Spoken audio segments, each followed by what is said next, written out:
Selamat datang di channel HJ, siap jadi jagoan di jalan. Halo teman-teman, kali ini kita akan membahas patokan bodi mobil yang wajib diketahui oleh pemula saat mengemudi. Yuk, simak videonya sampai habis. Aku HJ dan tim Rans Entertainment balik lagi nih, buat kasih info penting. Buat kalian yang baru belajar nyetir, ini dia rahasia biar makin pede dan aman di jalan. Kita bakal kupas tuntas patokan bodi mobil, dasar yang krusial banget. Ini seriusan. Pentingnya kebangetan buat kalian yang baru mau terjun ke dunia persetiran. Kenapa sih ini penting banget? Gini ya, dengan punya feeling yang pas sama ukuran mobil kita, kalian bisa lebih jago bermanuver, parkir jadi gampang banget, dan yang paling utama, pastinya lebih aman dari serempetan, atau hal-hal yang gak diinginkan. Ini bukan cuma soal mobil gak lecet atau baret-baret aja loh, tapi ini menyangkut keselamatan kita semua di jalan raya. Jadi, menguasai patokan-patokan ini adalah langkah awal yang super penting buat jadi pengemudi yang handal, yang pintar, dan yang pasti bertanggung jawab. Serius, ini bisa jadi game changer buat kalian para pemula. Di video ini kita udah siapin 5 patokan utama yang super gampang diingat, dan yang pasti bisa langsung kalian praktikkan. Kita bakal jelasin satu persatu, dengan gaya yang santai ala Rans, tapi detailnya dapet banget, jadi kalian gak bakal bosen. Jadi, pastikan kalian tonton terus video ini sampai akhir ya. Jangan sampai ada yang kelewatan satu poin pun. Karena semuanya itu penting banget buat bekal kalian di jalan. Udah siap jadi pengemudi lebih mahir, dan tentunya lebih aman? Yuk, kita mulai aja pembahasannya sekarang juga. Let's go guys! Oke teman-teman, kita masuk ke patok-patokan pertama yang super duper penting, dan gak boleh sama sekali diabaikan, yaitu soal jarak aman. Ini bukan cuma sekadar anjuran basa-basi, tapi ini adalah kunci utama, kunci emas buat menghindari tabrakan beruntun loh. Sering banget kan kita lihat di jalan raya, mobil-mobil itu nempel-nempel banget, kayak perangko. Nah, itu bahaya banget guys. Asli. Jadi gimana sih cara ngukurnya biar pas dan aman? Gampang banget, kita pakai aturan yang namanya 3 detik. Pastiin ada jarak waktu minimal 3 detik antara mobil kita dengan mobil yang ada di depan kita. Ini ngasih kita waktu yang cukup, ruang yang cukup, buat bereaksi kalau tiba-tiba mobil depan ngerem mendadak atau ada kejadian tak terduga. Ingat ya, lebih baik kita mencegah daripada kejadian yang gak diinginkan kan? Jadi, mulai sekarang, biasain banget buat ngecek jarak aman ini ya. Ini investasi berharga buat keselamatan kita semua di jalan raya. Jangan sampai lengah, karena sedetik pun itu berharga banget. Apalagi kalau menyangkut nyawa. Terus, cara praktisnya gimana nih buat nentuin 3 detik ini? Gini nih tipsnya dari kita, gampang kok. Coba kalian perhatiin mobil yang ada di depan kalian. Pas dia baru aja ngelewatin satu patokan yang jelas. Misalnya tiang listrik, pohon, atau rambu lalu lintas. Nah, pas mobil depan itu lewat patokan, kalian langsung mulai hitung dengan santai, tapi pasti. 1.000, 2.000, 3.000. Kalau mobil kalian baru sampai di patokan yang sama itu pas, atau setelah kalian selesai hitungan 3.000, berarti jaraknya udah oke, udah aman. Tapi kalau belum 3 detik, mobil kalian udah nyampe aja di patokan itu, wah itu artinya terlalu dekat guys. Bahaya. Langsung pelan-pelan jaga jarak lagi. Jangan panik. Aturan ini berlaku di berbagai kondisi kecepatan loh. Jadi bukan cuma pas lagi pelan aja. Semakin cepat laju mobil kita, semakin jauh juga jarak fisiknya untuk mencapai 3 detik itu. Jadi, jangan pernah kompromi soal jarak aman ini ya. Utamakan keselamatan di atas segalanya.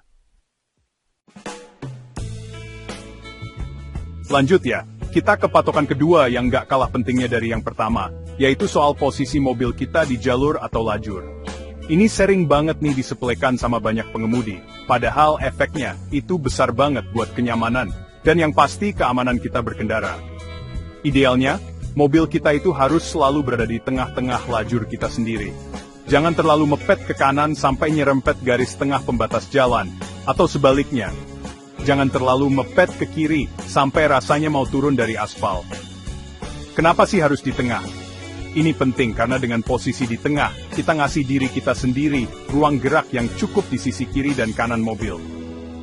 Jadi kalau misalnya ada motor yang mau nyalip dari kiri, atau ada mobil lain dari arah berlawanan yang agak oleng sedikit, kita masih punya space buat menghindar atau bermanuver dengan aman. Ini juga membantu pengemudi lain, baik yang di depan maupun di belakang, buat lebih mudah memprediksi pergerakan mobil kita. Jadi, biasakan untuk selalu merasakan posisi mobil kita di lajur. Latihan terus-menerus, lama-lama pasti dapat feelingnya kok. Fokus dan konsentrasi itu kuncinya teman-teman, jangan sambil main HP ya. Terus, gimana caranya biar kita tahu mobil kita udah pas nih di tengah lajur? Ada beberapa trik simple nih yang bisa kalian coba. Pertama, coba deh, sering-sering perhatiin spion kiri dan kanan kalian. Jarak antara bodi mobil kita ke garis lajur di sisi kiri, dan jarak ke garis lajur di sisi kanan itu usahakan seimbang, kurang lebih samalah. Beberapa orang juga suka pakai patokan dari dashboard atau ujung kap mesin mobil mereka. Disesuaikan dengan garis lajur yang terlihat di depan. Misalnya, bagian tertentu di dashboard kalian, kayak stiker atau apa gitu. Coba disejajarkan dengan garis putus-putus di tengah jalan, atau dengan tepi jalan. Cari patokan yang paling nyaman dan paling pas buat kalian, dan tentunya buat mobil yang kalian kendarai, karena tiap mobil bisa beda-beda. Ingat ya, teman-teman, posisi yang benar itu bukan cuma bikin kita aman, tapi juga nggak mengganggu kenyamanan dan hak pengguna jalan lain. Jadi yuk, mulai sekarang lebih perhatiin lagi posisi mobil kita di jalur. Jangan sampai kita jadi raja jalanan. Yang seenaknya makan lajur orang lain ya, nggak keren itu. Chapter 3, Spion bukan pajangan doang, atur sudut pandang biar nggak kaget di jalan. Patokan ketiga yang wajib banget kita perhatiin, dan ini sering banget dianggap sepele padahal krusial, adalah sudut pandang spion, teman-teman. Spion itu bukan cuma aksesoris biar mobil kelihatan cakep, tapi spion itu adalah mata ketiga kita di jalan. Jadi fungsinya vital banget, super penting. Sebelum kita mulai jalan, bahkan sebelum mesin dinyalain, pastiin dulu spion kiri, spion kanan, dan juga spion tengah udah diatur dengan benar dan pas, sesuai dengan posisi duduk kita. Pengaturan yang pas itu gimana sih? Gampang kok. Kita harus bisa lihat area belakang dan samping mobil kita dengan jelas dan seluas mungkin. Tujuannya apa? Biar kita bisa memantau kondisi lalu lintas di sekitar kita, terutama di area yang nggak terjangkau pandangan mata langsung, tanpa harus noleh-noleh ke belakang secara berlebihan. Karena kalau kita terlalu banyak gerakin kepala buat noleh, fokus kita ke depan bisa buyar, dan itu bahaya banget kan? Jadi, spion ini membantu kita buat antisipasi pergerakan kendaraan lain, entah itu motor atau mobil. Mau pindah jalur, mau belok, mau parkir, semuanya butuh informasi akurat dari spion. Jangan pernah anggap remeh fungsi spion ini ya guys. Settingan yang tepat itu adalah investasi buat keselamatan kita sendiri dan orang lain. Nah, buat ngatur spion samping, baik kiri maupun kanan, usahakan kita masih bisa lihat sedikit aja, secuil aja, bagian bodi mobil kita di ujung dalam spion. Ini jadi patokan visual, biar kita tahu seberapa jauh objek yang terlihat di spion itu dari mobil kita, dan juga buat nandain batas mobil kita. Sisanya area spion yang lebih luar, maksimalkan buat lihat area blind spot atau titik buta sebisa mungkin, jadi pandangannya lebih luas ke samping belakang.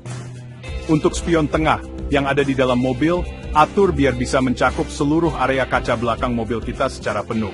Jadi pemandangan ke belakang itu jadi luas, jelas, dan gak terhalang sama kepala penumpang atau barang-barang.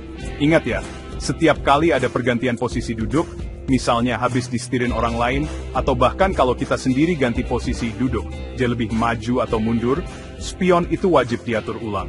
Karena sudut pandang tiap orang itu beda-beda, tinggi badan beda, posisi duduk favorit juga beda.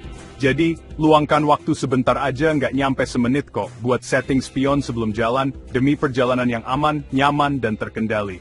Ini kebiasaan kecil yang dampaknya besar banget loh. Chapter 4, ngebut gak keren, bro sis? Atur kecepatan sesuai kondisi dan aturan. Dong, sekarang kita masuk ke patokan keempat yang gak kalah pentingnya, yaitu soal kecepatan guys. Ini nih yang sering banget jadi godaan terbesar buat banyak pengemudi, apalagi kalau kondisi jalanan lagi sepi, atau pas lagi di jalan tol yang lurus dan panjang. Bawaannya pengen ngebut aja, pengen tes adrenalin. Tapi inget ya teman-teman, ngebut itu bukan berarti keren, sama sekali nggak. Malah bisa bahaya banget, bukan cuma buat diri sendiri, tapi juga buat orang lain. Kecepatan mobil itu harus selalu, wajib kudu disesuaikan dengan kondisi jalan dan lingkungan sekitar kita saat itu. Kalau lagi hujan deras jalanan jadi licin, atau pas kita lagi lewat di area padat penduduk kayak pasar atau sekolah, ya wajib hukumnya buat pelan-pelan, ekstra hati-hati. Sebaliknya, Di jalan tol yang memang dirancang untuk kecepatan lebih tinggi dan kondisinya lengang, kita memang bisa sedikit lebih cepat, tapi tetap ada batasnya, nggak boleh asal gaspol. Patuhi rambu-rambu batas kecepatan yang ada di sepanjang jalan.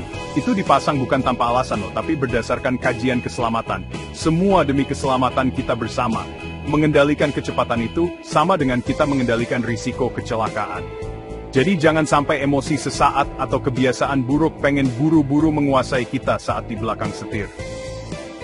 Selain kita harus patuh sama rambu-rambu lalu lintas, feeling atau insting kita sebagai pengemudi juga penting banget dalam mengatur kecepatan. Coba deh lihat kondisi lalu lintas secara keseluruhan. Apakah lagi padat merayap atau lancar jaya? Ada banyak pejalan kaki atau anak-anak yang lagi main di sekitar jalan nggak? Terus, bagaimana kondisi permukaan jalannya? Apakah mulus kayak pipi bayi atau banyak lubang jebakan Batman? Semua faktor itu harus jadi pertimbangan kita dalam memutuskan seberapa dalam kita menekan pedal gas. Ingat selalu prinsip ini, semakin tinggi kecepatan mobil kita, semakin panjang juga jarak yang dibutuhkan buat mobil itu berhenti total.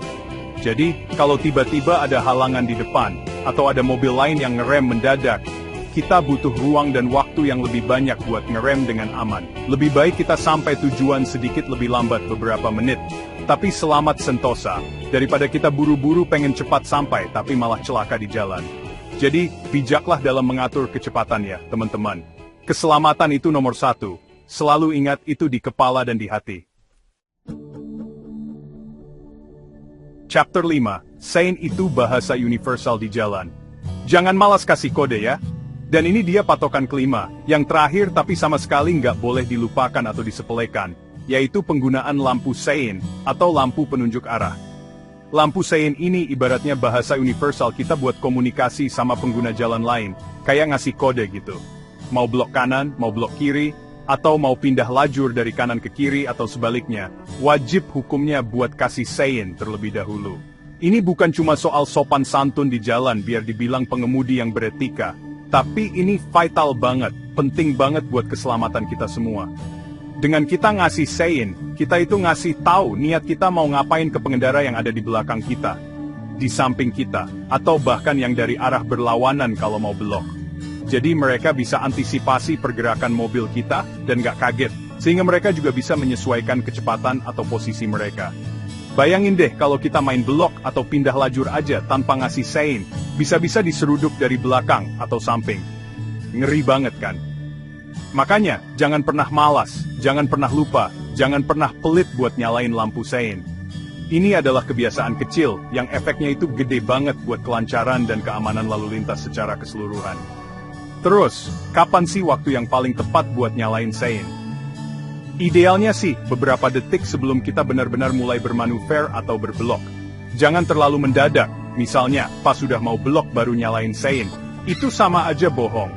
Kasih waktu yang cukup buat pengendara lain di sekitar kita, buat melihat sein kita, dan merespons dengan tepat.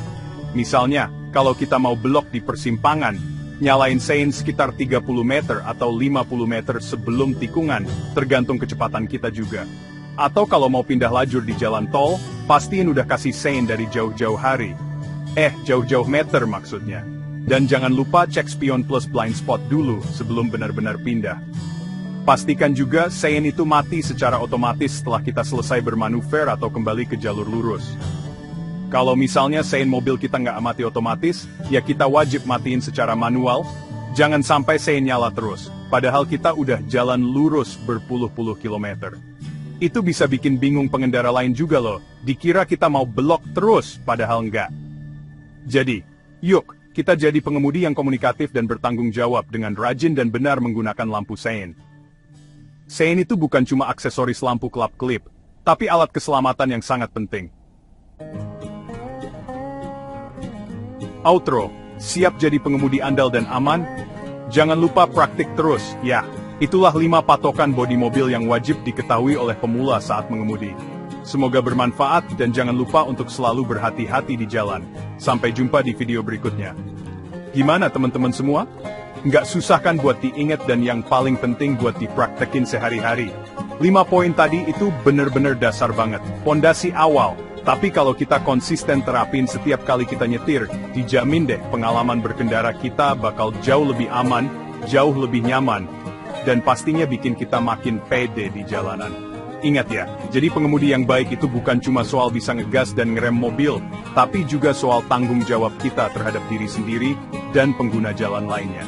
Aku Heje, dan juga segenap tim Rance Entertainment yang bertugas. Seneng banget kalau video ini bisa nambah ilmu dan wawasan buat kalian semua, terutama buat kalian yang baru mau mulai petualangan seru di dunia setir-menyetir ini.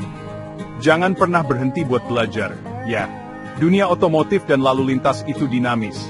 Semakin banyak kita tahu ilmunya, dan semakin sering kita latihan, dengan cara yang benar dan aman, skill mengemudi kita pasti akan semakin terasah dan semakin matang. Jangan takut buat mencoba hal baru, tapi selalu utamakan keselamatan di atas segalanya. Kalau ada pertanyaan, atau mungkin kalian punya tips lain yang bermanfaat seputar mengemudi buat pemula, jangan ragu buat tulis di kolom komentar di bawah ini ya. Kita seneng banget bisa diskusi dan tukar pikiran bareng kalian semua. Terima kasih banyak udah nonton video ini dari awal sampai habis, kalian luar biasa. Jangan lupa ya, seperti biasa, buat kasih like kalau kalian suka video ini. Tinggalkan komen kalian yang seru dan membangun. Subscribe channel kita biar nggak ketinggalan video-video keren lainnya. Dan pastinya share video ini ke teman-teman kalian, keluarga, atau siapa aja yang mungkin juga butuh info ini.